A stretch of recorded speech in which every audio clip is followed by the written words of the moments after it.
Bom, a ideia de hoje é trazer uma dica de leitura, né? Na verdade, duas dicas de leitura, digamos assim. Dois livros do Drauzio Varela, que imagino que todo mundo conhece, né? Um médico brasileiro bastante famoso, que, enfim, porque tem programas, tem canais no YouTube, por exemplo, nas redes sociais, tem, se alguém, inclusive, né, de repente quiser procurar aí, é interessante, falando de saúde, falando de vários temas sociais ligados à saúde, cuidado com o nosso próprio corpo, enfim, e questões sociais relacionadas a isso. Isso aí eu acho que é interessante do Drauzio Varela, sempre, né, nas análises dele.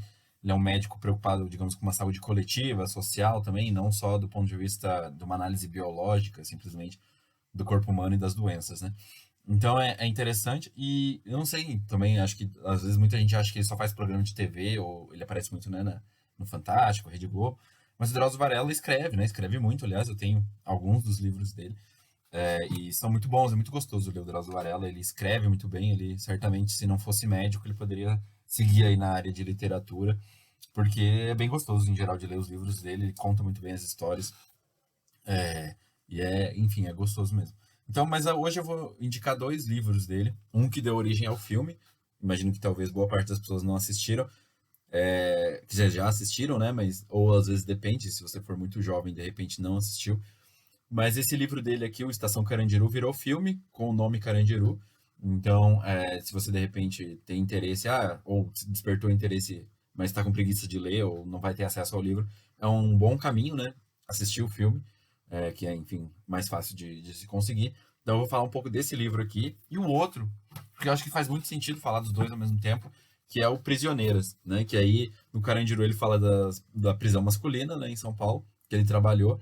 E aqui ele vai falar a partir da experiência que ele teve trabalhando como médico voluntário na penitenciária feminina em São Paulo. Então, né, o Carandiru, ele fala sobre o trabalho dele a partir das experiências que ele viveu trabalhando como médico, um trabalho voluntário, isso também é bem interessante, né? O Drauzio Varela tem décadas de trabalho voluntário nas cadeias de São Paulo, começando com atendimento em relação aos homens, e depois ele acabou, quando fechou, né, desativaram, quem não sabe, né, o Carandiru não existe mais, né, como penitenciário, foi desativado, destruíram muito do que existia de construção lá também, dos blocos, prédios da prisão, e ele acabou indo trabalhar daí na penitenciária feminina em São Paulo. Então é a partir disso, né, dessas experiências dele trabalhando como médico voluntário, que ele escreve esses dois livros.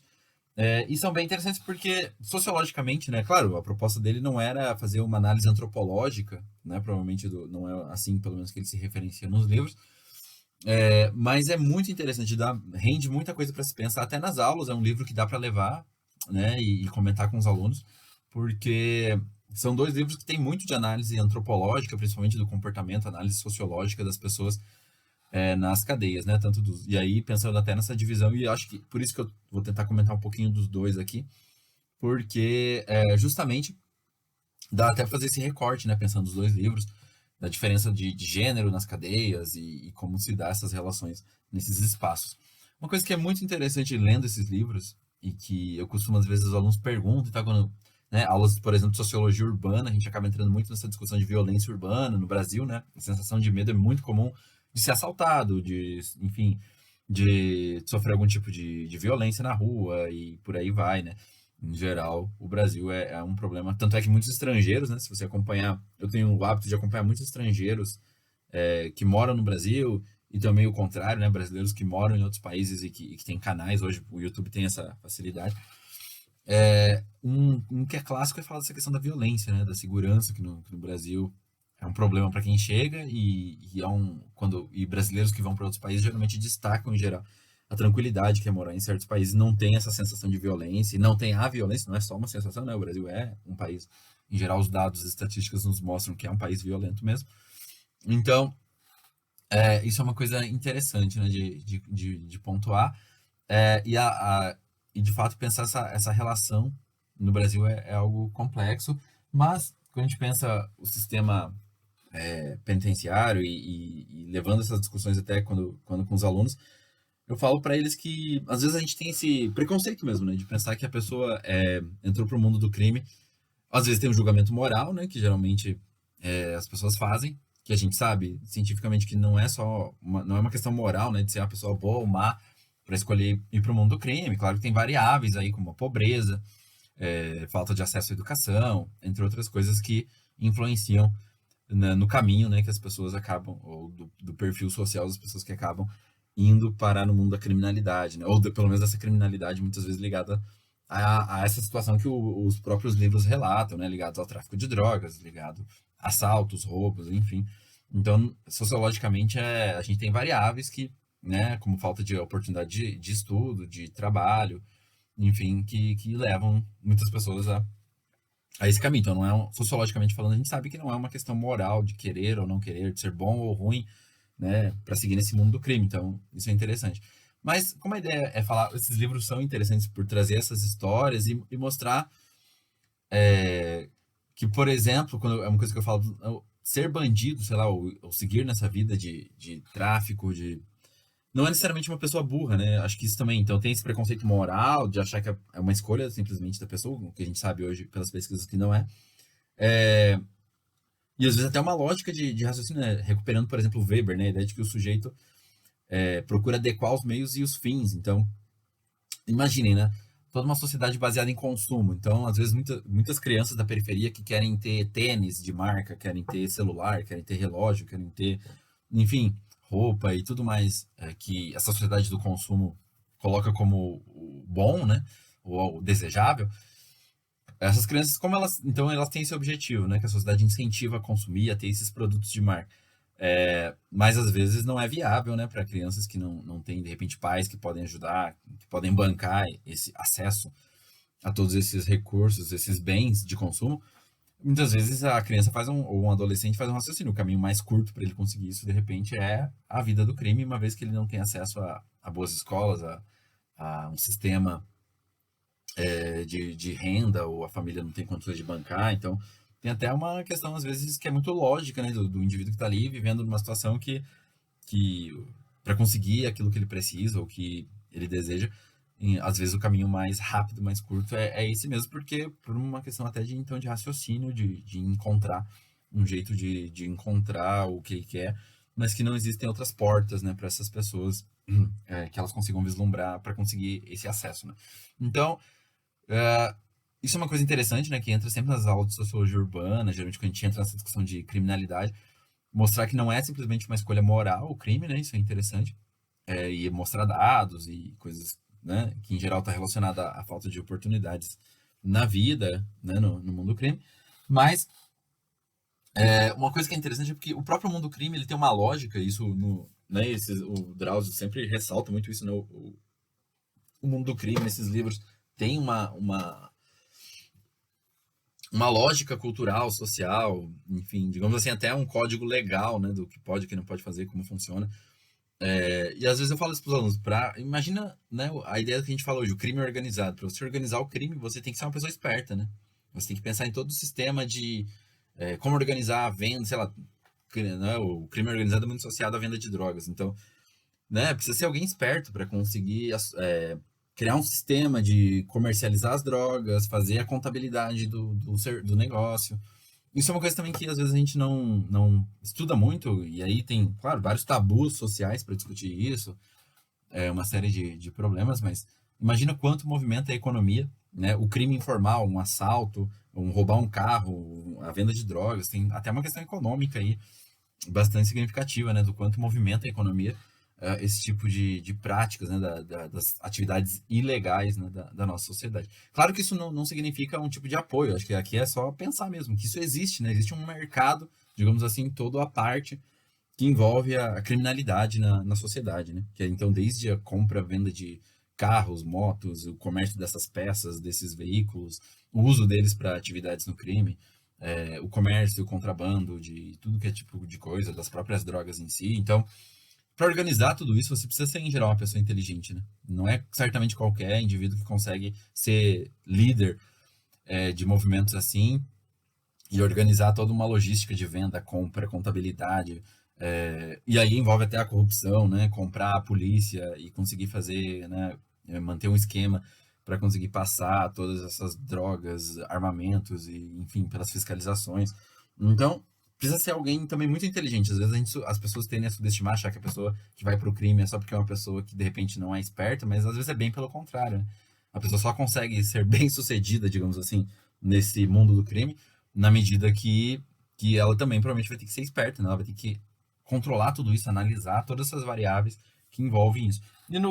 E aí, voltando, né? Eu acabei pegando esse caminho e expandindo a discussão, mas o livro é bem interessante nisso, né? Porque ele vem mostrando que o crime tem uma lógica, e aí, claro, o médico em geral, o Drauzio vai relatando a partir das histórias que os presos e as prisioneiras contaram para ele, enfim, nos atendimentos médicos e na própria convivência dinâmica ali da cadeia, né? Então mostra que o crime tem uma lógica, então é possível entender as maneiras de organização, o comércio, como é que funciona o comércio de drogas, de armas, de organização de um assalto, de toda essa logística, digamos assim, do mundo do crime. Ele tem um código de conduta, né? Então geralmente também não é tudo que é aceito, né? Ele fala muito tanto aqui nas cadeias, né? Ele relata isso, tem, no caso das masculinas, tem, geral, não é perdoado, por exemplo, crimes como pedofilia, estupro, né? Então, geralmente, os caras que cometem esses crimes, quando os presos descobrem que esse é o motivo da prisão, lá na cadeia, esses caras, né, muitas vezes são assassinados. Então, tem um código moral, tem um respeito a uma hierarquia dos comandos na cadeia, no mundo do crime. Então, tem uma lógica, né? É interessante perceber isso. Existe uma lógica no mundo do crime, existe uma maneira de se comportar, existe julgamento. Então, né, ele traz muito isso no filme, no livro, enfim, como eu falei também, dá para assistir o filme, é interessante. Tem uma lógica de comportamento no mundo da cadeia, então, se você desrespeitar as hierarquias, desrespeitar as regras, tem um sistema de punição também, de julgamento e punição desses presos por eles mesmos, né? Por quem tem mais poder lá dentro e faz aí isso. Então, e uma coisa que é interessante, né? A gente tem. O Drauzio sempre faz muito essa comparação, né? Digamos que a sociedade em geral, o sistema judiciário é lento, né? Mas na cadeia não, né? No sistema penitenciário, na vida do crime, é um sistema que julga rápido e pune rápido, né? E a punição geralmente então vem rápida, não demora, né? E a coisa ali é muito, né? Como o pessoal costuma dizer, no preto no branco, é muito rápida e imediato. O que aconteceu, o que não aconteceu, essa vai ser a execução, pronto. Então isso é interessante, entender que tem todo um sistema econômico de organização. Dentro da cadeia tem comércio, né? Que é uma coisa que às vezes as pessoas não sei se elas têm entre os próprios presos. Então, por exemplo, o cara que a família visita, né? Leva comida, leva alguma coisa para ele às vezes troca isso dentro da cadeia por outros serviços, por outras coisas. Tem desde prostituição na cadeia, né? Então tem muitos presos, prisioneiras que acabam sobrevivendo se prostituindo lá dentro e conseguindo coisas através disso. Uma coisa que é bem interessante que eu não fazia ideia que existia no Carandiru, pelo menos, né, na penitenciária masculina, ele relata isso no livro. As celas tinham donos, né? É uma coisa que eu não sei se em geral a gente imagina. Então tinha, digamos assim, um sistema imobiliário dentro da cadeia, né? Então, para você poder morar, digamos, numa cela, você tinha que comprar o lugar em que o preso ia morar, ia ficar, enfim, durante o cumprimento da pena. Então você não podia ficar em qualquer lugar. Tem toda uma separação, né? Que dependendo do tipo de crime, ficava num setor ou outro da cadeia. Isso é interessante reparar. Inclusive essa questão dos presos que foram presos por conta de algum crime sexual, eles já ficavam isolados dos outros justamente para tentar evitar o assassinato deles, né? Então são coisas para se reparar, ou seja, perceber que tem toda uma lógica social de funcionamento, de respeito a hierarquias, de respeito a um código de conduta, de respeito a um sistema econômico que funciona dentro e fora da cadeia pelo mundo do crime. Então, olha só quanta coisa acontece e às vezes a gente não faz ideia, né? Tem até a organização, ou tinha, no caso do Carandiru, de um sistema imobiliário, né? É, uma coisa que. E aí, quando eu li esses livros, uma coisa que é muito. Ele fala um pouco disso, né? Do quanto o isolamento social pode levar o ser humano a distúrbios psiquiátricos e tudo mais. Então, a gente às vezes não tem ideia disso, né? O quanto é pesada essa punição de isolar um ser humano do convívio social, manter a pessoa ali 24 horas num espaço muito limitado. Me lembrou até a discussão da agora da quarentena, tem muita gente que tá sofrendo muito com essa coisa de, às vezes. Que, claro, quem tá conseguindo, né? Quem pode ficar em casa, isolado, enfim do quanto está sendo difícil para algumas pessoas isso, quem tem filhos, né? Pegar e ler aí, tem muita gente relatando, digamos, crônicas, né? Do quanto é difícil manter uma criança em casa, ela quer sair, ela quer ver os amigos, ela quer, enfim, viver a vida dela, e é difícil, né? Manter, então, uma criança isolada e ficar, enfim, nós, né? Sentir falta da rua, das pessoas, dos contatos. Então, imagina quem está condenado a 20, 30 anos, ou, sei lá, 2, 3 anos que seja, né? Então, o próprio esse relato, né? Acho que sem ler isso, sem ter essas informações, a gente que nunca, né, passou por uma cadeia não tem noção do quanto é perturbador, o quanto transforma as pessoas nesse sentido do mal-estar, né? Claro, que é gerado por ficar isolado da sua família, dos seus amigos e tudo mais. E claro, aqui eu não estou discutindo se é apropriado, se não é esse tipo de punição, como fazer isso, se deveria se reorganizar esse sistema. A discussão nem é essa, né? A discussão é pensar mesmo o quanto ela impacta ali na vida dessas pessoas. E a própria, uma coisa que é muito comum, né? O livro, tanto da cadeia masculina quanto da situação das presas mulheres, uma coisa que é clássica de ver essa alteração é a sexualidade, né? Ele fala muito disso, de homens e mulheres que quando estavam, digamos, na vida fora da cadeia, eram pessoas heterossexuais, digamos assim, e que pelo isolamento e pela carência, pela falta de afeto que a gente vai ter né, preso, essas pessoas acabam se envolvendo, tendo relações homossexuais, né? Pessoas que até então eram vistas como heterossexuais e que pelo isolamento na cadeia, a carência, a falta, né, de carinho, enfim, e a vontade de se relacionar com pessoas, o próprio desejo, né? O ser humano não anula seus desejos, suas vontades, né? Quando está preso. Então, faz com que muitos acabem tendo companheiros, companheiras e relações homoafetivas dentro da cadeia, pessoas que não se viam assim, né? Não se viam como homossexuais ou bissexuais quando estavam fora da cadeia e que ali acaba acontecendo esse tipo de relação, né? Ou acabam mudando, digamos assim, ou não sei se dá para dizer mudar, mas tem um comportamento diferente em relação à sexualidade pelo isolamento na cadeia, né? Então, olha só, até isso, né? Até a nossa sexualidade está sujeita a essa mudança numa situação dessas como o isolamento e a punição na cadeia, né? Então, é interessante pensar nisso. Uma lógica que é interessante, o ritmo de horário da cadeia é muito diferente, né? Tanto masculino quanto feminino. Geralmente, sei lá, o café da manhã é 6 da manhã, o almoço é 10, 11 horas da manhã, e a janta é 5 horas da tarde, acabou esse, né? E aí eles já ficam recolhidos nas celas a partir das 5, 6 da tarde até 6 horas da manhã no outro dia. Então é uma lógica também muito diferente do que a gente está acostumado, né? Aqui no Brasil, da hora de tomar café, almoçar, jantar. É diferente dessa lógica da cadeia, que tem 3 refeições que começam muito cedo, acabam muito cedo, né? A lógica de manter a própria higiene da cadeia, que geralmente é feita pelos presos, pelas presas.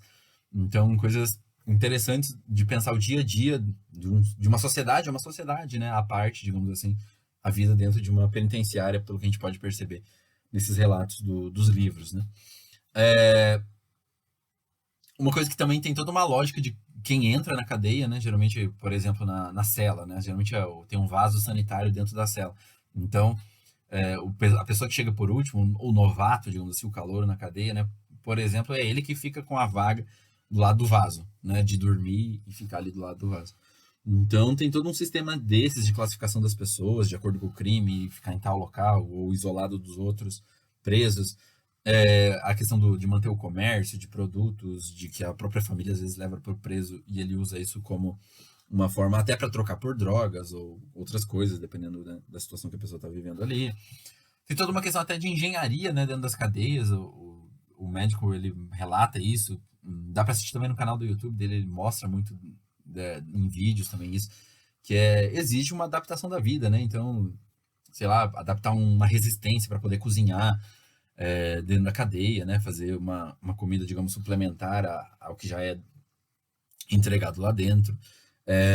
Poder adaptar chuveiros, coisas desse tipo. Então é muito interessante ver isso. Tem toda uma engenharia de se pensar como organizar e criar equipamentos para viver ali na cadeia e ter acesso a, sei lá, uma água quente, a comida, poder cozinhar, poder fazer outras coisas dentro da cadeia. Então isso também é interessante, né? Pensar que tem todo uma reflexão e pensar em problemas que eles passam e eles mesmos encontram essas soluções com os recursos que eles têm ali dentro, né? Isso é bem interessante.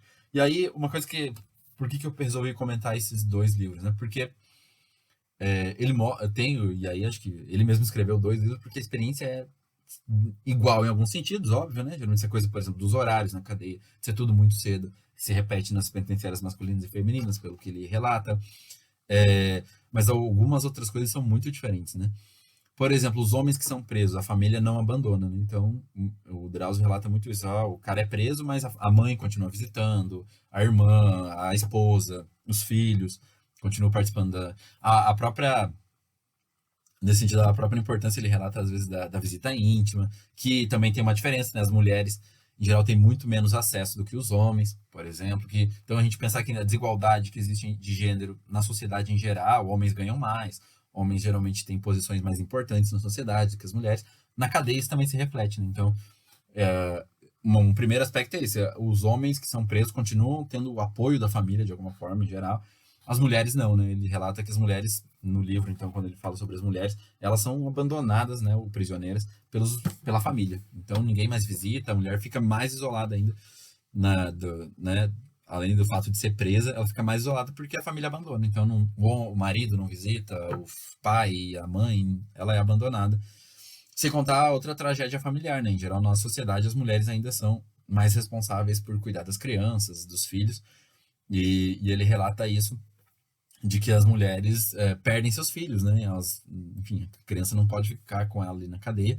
Então, essas crianças ficam sem mãe e muitas vezes isso desmancha essas famílias, né? A prisão da mulher, ela acaba, enquanto que quando o homem é preso, né? Geralmente a esposa dele fica cuidando das crianças e ainda mantém, digamos assim, a família unida de alguma forma com seus filhos e através da esposa. Isso não acontece com as mulheres presas, né? Elas perdem, se desintegra a família delas porque os filhos não conseguem muitas vezes ficar juntos e o pai não cuida, coisas desse tipo. Então, até esse peso é diferente, nas consequências sociais para a família é diferente, né? Quando o homem é preso e quando a mulher é presa. Ele relata aí que a tendência, quando as mulheres são presas, a família se esfacela, né? Se desmancha, porque é em geral a mulher que mantém essa união, digamos assim, nos grupos familiares, né? É, e a própria questão das crianças, às vezes elas não têm com quem ficar, então as crianças, quando são adotadas, geralmente é difícil que alguém adote todas de uma vez. Então, e isso é um outro relato que é interessante, né? Quando você olha as estatísticas sobre nascimentos no Brasil, a gente já está com menos de 2 filhos, né, por casal, ou tem algumas pesquisas que relatam por mulher, né? Depende aí da metodologia utilizada. Mas ele relata muito isso, como em geral as mulheres presas, e tanto quanto os homens, são de um perfil de classe social mais baixa, que teve menos oportunidades na vida, que é um pouco do que eu comecei falando lá no início do vídeo, né? Geralmente as pesquisas mostram que quem está preso não é para ou quem acaba indo para o mundo do crime não é simplesmente uma questão moral, né, de uma sem vergonhice, mas tem a ver com fatores sociais, como falta de escolaridade, renda, trabalho, enfim. Então, as mulheres são muito pobres e aí essa taxa de natalidade, que no geral no Brasil é visto como uma taxa de natalidade hoje controlada e tal, inclusive para a reforma da Previdência, né, lá no governo Temer, esse argumento foi muito usado, né, de que o Brasil está envelhecendo porque nasce menos gente. Mas entre as famílias mais pobres, né, especialmente aí essas mulheres que estão presas, né, certamente é porque elas ainda estão num extrato da sociedade mais pobre, ainda mais carente. Ele relata que muitas delas têm muitos filhos, né? 7, 8 filhos. Então, essas crianças todas, quando a mãe é presa, e muitas vezes a mãe está presa justamente porque teve que entrar no tráfico ou em algum outro esquema criminoso, porque precisava sustentar essas crianças, né? E num trabalho, não conseguia um trabalho formal ou algo do tipo para fazer isso. Então, é um problema sério, né? Essa mãe é presa e aí, quando ela é presa, 7, 8 crianças, 6 crianças vão se perder na vida no sentido de que vão se separar, então o vínculo entre irmãos é quebrado e vai ficar cada uma num lugar, ou às vezes com um parente diferente, ou é adotado por uma família diferente. Então cria um problema muito sério, né? Essa mulher então fica abandonada pela família, os filhos ela não sabe como que vão ficar. Então é uma situação diferente em relação aos homens, que quando são presos ainda tem uma esposa, uma mãe, né? Que cuida dos seus filhos, mantém a sua família, digamos assim, funcionando, né, ou existindo de uma forma mais coesa. Então isso é bem interessante perceber, por exemplo, essas diferenças. Como eu falei, o abandono da família, as visitas íntimas, né? Ele falou que a própria fila, né? Ele relata na penitenciária masculina, chegava a ter fila, né? As pessoas chegavam muito cedo para entrar rápido depois no presídio, porque tinha muita gente para visitar os homens. E nas mulheres isso não acontece, né? Ele falou que geralmente é bem diferente. Geralmente quem visita as mulheres às vezes, é o pai, é o vô, poucas pessoas da família. Então nem tem fila propriamente na penitenciária feminina para fazer as visitas. Pouca gente vai visitar essas mulheres presas, né? Então olha como a sociedade, até na hora de pensar nisso, é mais cruel com as mulheres, porque abandona mesmo, né? Deixa a mulher lá à própria sorte na cadeia. Enquanto que os homens, geralmente alguém da família ou a família em geral, acaba ainda tendo algum tipo de contato, de apoio, fornecendo inclusive alimentação, coisas desse tipo, roupa, sei lá, para o preso, né? Então é interessante pensar um pouco nisso. Uma coisa que ele mostra, ele fala muito que é curioso, que eu achei curioso, o respeito à hierarquia, né? Segundo ele, na penitenciária masculina, os homens respeitam mais as hierarquias, né? Segundo ele, é impensável alguns questionamentos que acontecem na penitenciária feminina, das hierarquias na cadeia, em relação às presas mesmo, né? Enfim, o crime tem uma hierarquia, gente que, digamos, tem mais poder e menos poder no crime e nas cadeias. Então, segundo ele, entre os homens é impensável questionar essas hierarquias entre os homens.